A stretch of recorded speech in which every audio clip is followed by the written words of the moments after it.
Hello there, welcome back. This is a video about my favourite directors. Now, I'll make it clear at the beginning of this video, right? It's about favourite directors, it's not who I think are the best directors. Although most of these are who I think of are great. There are some good directors that aren't on the list because they may be good but I don't like them. Like Michael Haneke or Haneke. I acknowledge he's a good director, I don't like him. Or a lot of the films he's made I don't like. There's something that I've never got, I've just never really got into. But a lot of people really like him. It's like, it's my taste. I don't really respond to him. I don't respond to John Ford. I don't respond to Alexander Payne. There's lots of directors who are well received that I just don't care for. But that's taste. I mean, that's just... So, these are the directors who, if I want to watch someone with the soul, these are the directors who I'll go to. I mean, there's entertainment films, but there's also directors who you know who are putting more into their films, who are really trying to deliver something, even if they're making entertainment at the same time. Maybe there's a craftsmanship, there's a way you see the world that comes through the films that elevate it.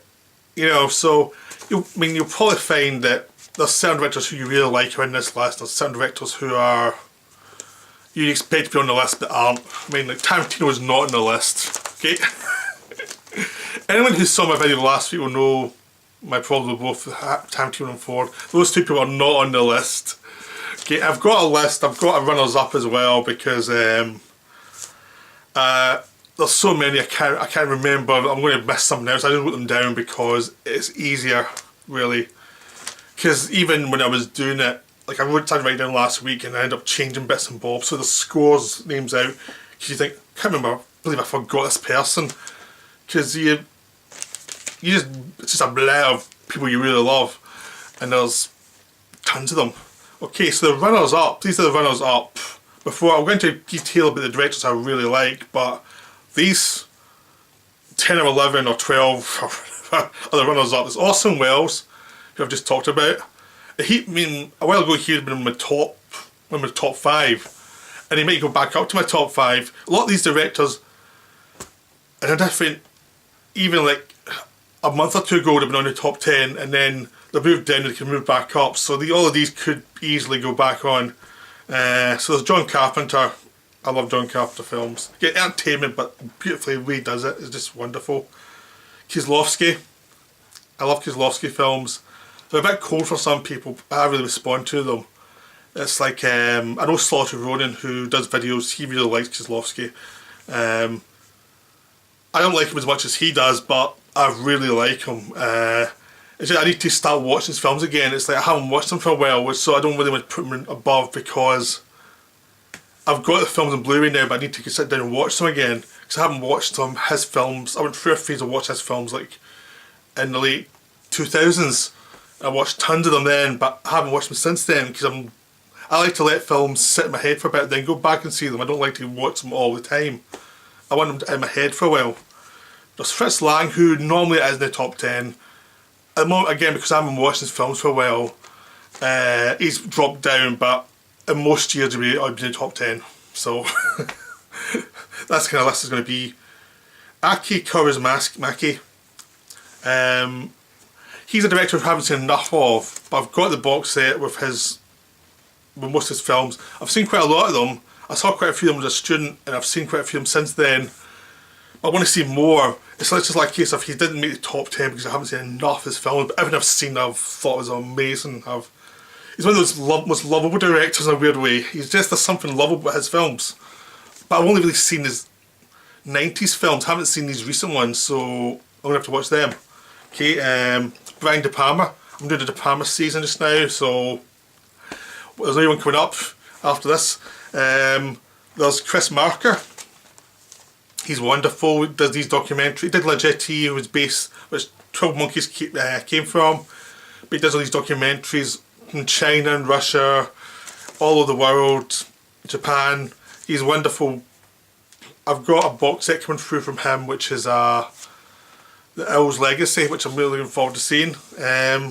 We've got Andrei Tarkovsky, another one who's normally on the top 10, but I haven't watched his films recently, but I will again. It's just like, he's out of rotation, so he's off the top 10. It's kind of brutal because you've got like a top 25 essentially in your head that switched around a lot, but I'm doing top 10, so I'm having to cut people out that I really shouldn't. So there's Werner Herzog, another one who's normally on the top 10 list. Yeah, my top 10's really top 15 at best. Okay, there's Alan Clark, who I'm watching a lot of his films just now. I'm going to do a video about him this week as well. He's terrific. I'm going to get into him just now, but based on the films I've seen of his, he's in the top 20 straight away, because his stuff in the late 80s itself puts him at a higher level than most directors. His stuff's astonishing. Michael Mann, he hasn't been as good recently, but his early work is terrific, and I think, you know, he's the most flawed director on this list, but he's really delivering, he really delivers, so he's worth being on the list, and I just love his films as well, so it's like, well, that's why it's a favourite list, you know. There's John Boorman, another very flawed director, but when he peaks, he really, I mean, Excalibur, Point Blank, you know, Deliverance, Hope and Glory, all of them are beautiful. Even his disasters are beautiful. He's such an interesting director. He kind of peaked in the 60s, 70s and 80s, but there's still a lot of life in him, and he's always an interesting person to look at. So again, he's on the list for his best stuff, and his worst stuff actually. You know, his best and his worst are so fascinating. Right, there's Ingmar Bergman, again a director who would probably be higher up normally, but I haven't watched his films recently, so they're not as fresh in my mind, but they're on my to watch list again. I would through again in the late 2000s, I would through have seen most of his films, but I haven't watched them since then, so it's kind of hard to say much about him. And Kurosawa, again, he would not be on my list till I watched his films recently again. Honestly, because for a while I didn't get why he was so popular, but now I've seen his films recently, and it's jumped way up, so he's on my list. Right, so this is a top 10, from 10 all the way down to 1. I'll try and talk a bit more about these ones. Okay, number 10 is Michael Powell, or Powell Pressburger.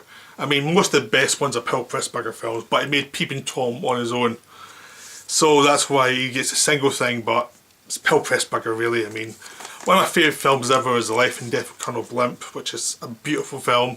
The Red Shoes is beautiful, Tales of Hoffmann, you know, all of those. There's tons of them.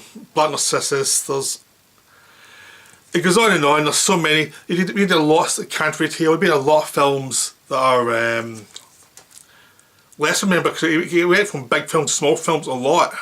So there's a lot of films, like The Idea of the Germans Going Through Canada, I can't remember the title of that one right now. Fortnight Parallel, yeah. And When Our Aircraft Are Missing. You know, there's tons of really good films there. I mean, there are a mass of films that are wonderful to watch. So, the thing with Powell Pressburger is, if you put one of the films on, you're going to have a good time.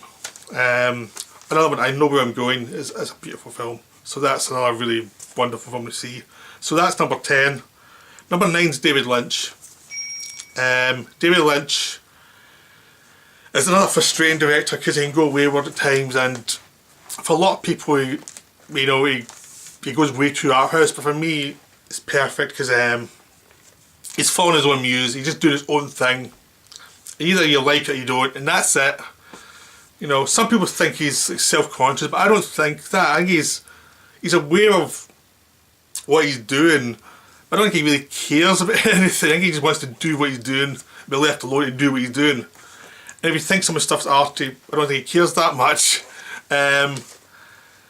You know, he made his mistakes early. I mean, he went to Razorhead in Elephant Man, and then he did a big disaster with Dune. And from then on, he's been pretty consistently good. I mean, the weakest films was like Wild at Heart, I think. It's probably the weakest one, but it's still a really good film. And since like from Inland Empire, no, not Inland Empire, Lost Highway, Mulholland Drive, Inland Empire, and now this new Twin Peaks. That's been like 4 knockouts in a row. I mean, he's really delivering. He's taking a lot more time between films now, but I think he's just making sure what he's doing is good, what he's doing is what he wants. So he doesn't mess around with stuff that's so-so. He just does what he wants. That's it. You have to wait for it. But you have to wait a while from Inland Empire to the new Twin Peaks. But that was 18 hours. Twin Peaks was an 18-hour movie, basically. And it was wonderful. And it was like, well, that was worth the wait. That was worth 10 years of waiting, because it was so good that it blows everything else out of the water. So Twin Peaks is brilliant. A lot of his other stuff's brilliant. Blue Velvet's gets better with age because you just see more in it. He's just a wonderful director, but he takes his time, but it's great when he decides to put a film out. Right, number 8 is Murnau. Murnau is one of my favourites pretty much since I was a teenager. He's always been one of my favourites. I mean, you've got Faust, you've got Sunrise with Nosferatu, you know, Taboo. You've got tons of films that are great. It's one of those ones where you feel like, well, that's obvious. Murnau's in the top 10. It's obvious. You should know why. But I think he's one of the directors that film people know, film lovers know, but the general public don't know. And he's an influence throughout film, but a lot of people probably don't know him as well as they should. But the films are so emotional, and he can do melodrama so well, and it feels, you know, real. It takes what's in melodrama that's actually human, it's what you're actually connecting to, and focuses on that, just gets rid of everything else, so the melodrama feels human and feels like, this is why people watch melodramas in the first place, for these emotions, and the crap he gets rid of, and he keeps the good stuff. So his stuff's amazing. I mean, it is kind of, it's not opera, but there is no operatic feel of. He doesn't care the plot, he cares about the emotions. He just kind of focuses on the emotions and makes sure everything's right. So that's what's great about him. He's just a wonderful director. I'll have to do some videos on him. I've done Faust. If you look back, I've done a Faust video. I need to do more. Okay, number 7 is Terrence Malick. Another kind of controversial one nowadays. I mean, if you did a list like 1989, you put him in one of the best directors, it would have been fine. Everyone would have said, yep, of course. Now, because he's made a lot more films, and some people don't like them now, it's a bit more controversial because they're saying, oh, he's so self-indulgent. He's kind of gone through the phase that Bresson went through in the 70s, or the late 60s, early 70s, all the way through, where people get bored by calling him a genius. He's a genius, yeah, but these new films aren't so good. He's not as good as he used to be. And when the work's actually really good, I mean, Malick has been doing some really interesting stuff, like Song to Song, Visions of Time, you know, Night of Cops. When he did Affleck, it was really good. I mean, the only one I don't like as much is Tree of Life, because I don't think Brad Pitt worked as a father. Everything else, but I think he was weak as a father. I think it was just more of a case of he was miscast. I don't think it was his fault. I think it was just, he wasn't the right person for that role. He just didn't quite fit it. But you know, Malick's great. He does all these wonderful things. I'm going to do some videos on him. I don't want to go into much detail just now, but he's one of those directors. I don't watch his films all the time, but when I really need them, I'll go and watch them, and they really deliver. There's something soulful about it. There's something about, he's interested in how complicated people are, but doesn't do it in the obvious way of just this kind of, you know, actors crying all the time or something. You hear their thoughts, and you see how they move through life, and it's never simple, this will be good, this will be bad. It's much more, everything you do is kind of compromised. And I think that's what people are missing, because everyone's looking for simple answers now. And his films have never been simple answers. And he also has interest in religion and science, which is confusing to some people. And he's interested in a lot of things, and his films are very layered, so they're not easy to talk about. I think that's the problem his films have and Wells have. Both of them make films more complicated than the obvious. Like Hitchcock's easy to talk about. But Wells or Malick aren't. You have to actually have a brain to talk about it. You have to think about it. And a lot of people just want to say, nah, they're self-indulgent. Because it's easy. I don't want to think about this stuff. I'll say it's his fault that it's wrong. It's not my fault that I'm a bit thick. It's his fault because he tries something too complicated for me. Why don't you just have some pretty pictures and make it 90 minutes and that'll be it. And I can see it's a masterpiece. He doesn't do that. He's trying to evolve into something new. And a lot of people aren't going along with that. So it's not his fault that people are thick. I was going to put that in and say a lot of people are thick that criticise him. You know. So that's Malick. Right. Number 6 is David Cronenberg. Cronenberg's been consistent for years. I mean, he's only made like one kind of really weak film, which is Madame Butterfly. From his early days up to now, he's made films he's wanted to make. He just makes what he wants to do. I mean,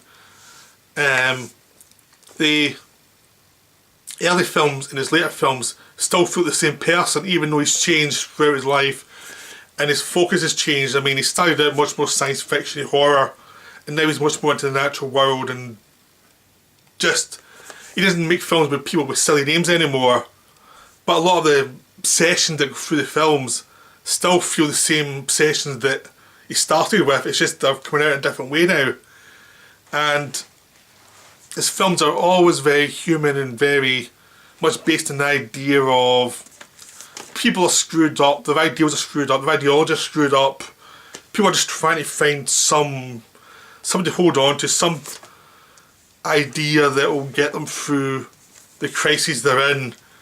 And it's more complicated than that. He looks at how our life is much more complicated, everything's messed up, and every human ideology is imperfect, and it's the tragedy of trying to attain something you can't quite justify to yourself. I'm not sure justify is the right word, but you can't quite clarify why you're doing it, but you're doing it anyway, and then in pure disaster that happens is the extension of the impure humanity, but they're still trying to do something interesting, they're still trying to find something, and each film is about people trying imperfectly to find something to make sense of life. I hope that makes sense. That's what I get from Cronenberg's films. So when I'm feeling down, I can put a Cronenberg film in and watch it, and you sense that coming through, this sense of just try to struggle through life and try and make sense of it. I always feel like his career is what Scorsese's career, if you were in the 70s, would have been. Like, Scorsese thought he was going to do these weird psychological films, and he kind of made these films I don't think really the depth that people were hoping for, and Cronenberg's just kept consistent in making his films he wants to make. I don't think he's really concerned about the outside world. So I think he's brilliant. I mean, my favourite is most recent is Cosmopolis, which really blew me away when I saw it, because it was partly old Cronenberg but partly new Cronenberg in one film, and it was really not well received at all, but I thought it was amazing. So but Cronenberg's still got it. I mean, Map to the Stars is a very interesting film that was pretty much ignored. So Cronenberg's one of those directors who I just go to when I really need something soulful. Next, number 5 is Howard Hawks. Howard Hawks is the most entertainment based director on my top 10.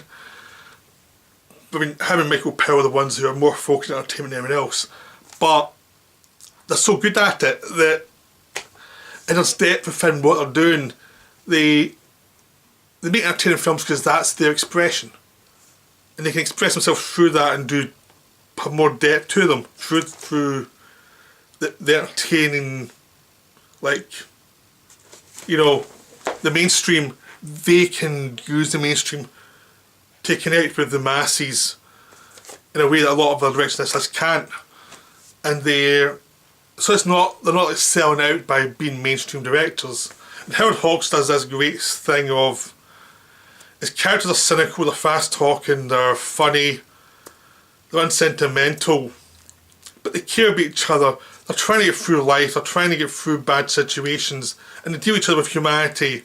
Even if they're tough on each other sometimes, there's still humanity to them. and that's just consistent throughout the films. And that, again, that's a wonderful. In some ways it's romantic, but in some ways it's realistic. Because people are like that to their friend. They are loyal to friends. They are tough to them. It's also the romantic ideal of that's what life is. It may not prod some of the pus of the situation and how some of the nastiness of the situation, but they are looking at something that most films do very sentimentally. They do in a way that doesn't connect with me because I feel that they're just lying about it. And Howard Hawks does films that are more, you know, they're more realistic about people. That people are flawed, but they can still collaborate. They can still be friends. They can still look past each other's weaknesses and support each other, even in unconventional terms sometimes. But that's what they're doing. That's what the films are about. And I think it's a wonderful thing to have an optimistic but cynical view of life. And that's what Howard Hawks does. So I think his stuff's beautiful and brilliant. And again, one of those directors I can just put his film on and watch it and go, oh, that's what cinema is. In its own way, it's one aspect of cinema, but it can reconnect you after you've seen a lot of trash. Okay, number 4 is Robert Bresson. You know, a big jump from Howard Hawks. You know, the most fun director on the list to the film director who can do close-up of spoons. But he's much more about that, more about other things too. I mean, he's just about. I mean, one of the things that the people say he's about transcendence, but I'm not sure if he's about that as much as he's about the face and human beings. Again, trying to find something beyond the basics. So he focuses on the basics. People speak in basic terms and they talk unemotionally. They talk not with that much detail. And you know, it's not elaborate in any way, but it's how you're watching the person, how they react and how they are in the landscape and how they are interacting with other people. But it's about them trying to find something in life, but it's doing it in the Bressonian manner, which is very spare. Like, it's very emotional because you're able to look for the emotions, but it's very addictive watching it because you are focused on that in a way you would be with real people, because some people are frustrating and you really have to look for the emotions beyond what they're saying a lot of the time because they're repressed and that don't even know themselves that well. And Bresson gets into that more than any other director, how frustrated people are, but how fascinating they are at the same time. So Bresson's great. I'll probably do more videos on him, so I don't want to go into too much detail about him just now. Okay, so there we go. Number 3 is Stanley Kubrick. I've done a video on Shining. I'm not sure I've done any other ones about Kubrick yet. I did something in 2001 a while ago. But it was very brief, so I'll probably do another better one. But Kubrick's great. I mean, there's only one film of Kubrick I don't like, which is Clockwork Orange. I mean, it's a well-made film, I just don't respond to it. But every other film I really love. There's an emotional element to Kubrick that a lot of people don't get. Again, he's one of those directors who doesn't put emotion in the forefront. You have to really look for it. But it's there because he does a lot of films about these lonely, battered people who have been kicked around by life. Like you've Humbert, you've got, you know, the character in The Killing, the lead character in The Killing. That's all the characters in The Killing that can be kicked around a lot. I mean, you know, Barry Lyndon, Jack Torrance. There's all these characters who are kind of these lonely, messed up people who are in these weird, interesting narratives. And even something like Dr. Strangelove, you have a lot of damaged, deranged people in there, people who have been messed around by life. They're not quite logical, and there's something about that that's like consistent to that. He's really interested in those kind of people. He's also interested in the world they're in, and how they interact with the worlds they're in, how the worlds they're in develop. he's very interested in flawed institutions, flawed people, flawed situations that tend to mutate into something out of control. And there's an emotion to that that's not apparent instantly, but if you watch the films, you can really see it. But I always see it even in the first viewings. There's something I always never get why it's like, oh, Kubrick's cold. I just don't think people are looking directly enough at the films. Like they don't care enough. They just want to see it to say they've seen it. They're not emotionally attached enough to the films. Some people just don't like them. There's other people just don't respond. But I think there is something about a lot of people just don't want to engage too much in the films. But Kubrick's brilliant. I love Kubrick. I mean, these top three would change. I mean, Kubrick and the next two, they change every week for me. Like who's number 1, 2, and 3, and essentially they're all top three are essentially one. Right. So the second number 2 for this week, who can be number 1 next week and number 3 the week after, is Buñuel. Buñuel's funny as hell. Again, it's the rationality of human beings, how crazy they are, how insane, how deeply insane people can be are subjects for him, and he likes doing like the cinematic tricks and supernatural and having fun with them. Like he knows he's making a film, he knows he's not doing reality, so he can take the absurdity of human beings and the absurdity of cinema and just mash them together and have fun with them, and use the absurdities within cinema to show the absurdities within human beings, the absurdities within society, the pretensions of people, the insanity of how crazy they are, how they have these weird desires they can't express or can't confront, and how like society clamps people down, says you have to be normal, you have to be respectable, and now that creates these mad people interacting with each other and messing things up all the time. His stuff's hilarious, it's really funny. There's one I love more than others, it's Exterminating the Angel, but there's tons of them. He's one of those directors that once he get going, he seems to throw out a masterpiece every year. It's like, here's another one. Here's another one. Just, there you go, there's another one. I've made 10 in the last decade. No big deal. Masterpieces are easy. He's one of those directors. It makes it look way too easy. I mean, they always say Orson Welles was a guy who just threw out masterpieces. He was a genius. But actually, in what really Orson Welles' life, you show how hard it was. He was a genius, but he was a self-destructive genius, and he couldn't just throw stuff out all the time. But Will did that all the time. He just made it look easy. He was a guy who actually lived up to the height that Orson Welles got. So, Buñuel's brilliant. Buñuel's really fun. What a fun director is also very deep. Buñuel's it. Right, the top one again, which can change between Kubrick and Buñuel as well, was Ozu. Ozu's brilliant. Ozu's completely different from Kubrick and Buñuel, who are both smart arses in some ways. I mean, they're the two kids in the back of the class who are laughing at the world and laughing at everybody. Ozu is much more serious, more conservative. He's concerned about family, how family evolves, how the compromise within family, the sacrifices you make for your family, how sometimes family don't realise what you're doing for them. They're so beautiful, the films are wonderful. I don't really know what to say about them though. I mean, that's the thing. I'd love to do some videos on Ozu, but it's like, I need to rewatch them again, try and find an angle beyond it.